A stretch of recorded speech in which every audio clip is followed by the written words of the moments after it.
Oui, cette décision, donc cette adaptation, montre deux choses. La première chose montre le changement, même timide, mais réel, de l'opinion publique internationale vis-à-vis de la question palestinienne, ce qui montre aujourd'hui que même dans l'opinion, entre parenthèses, juive, on n'adhère plus à la thèse sioniste.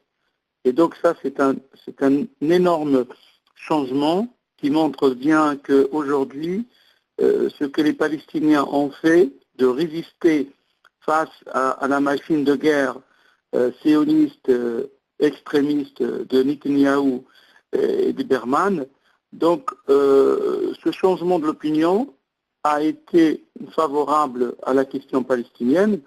Reste maintenant qu'aux Palestiniens eux-mêmes de s'unir, parce que maintenant l'unité palestinienne c'est quelque chose d'intérêt national qui va venir s'engager et faire progresser cette adhésion internationale à la position du peuple palestinien vis-à-vis de l'entité sioniste. Je ne pense pas, puisque la position américaine, on l'a bien vu, donc on a bien vu la position américaine qui soutient jusqu'au bout la position sioniste.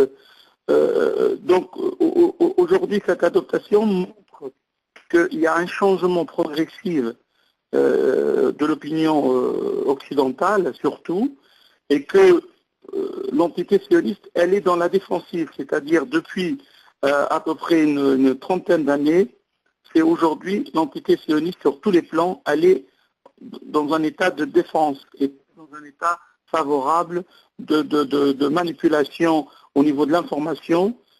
Ils ne peuvent plus manipuler l'information, ils ne peuvent plus faire de la désinformation.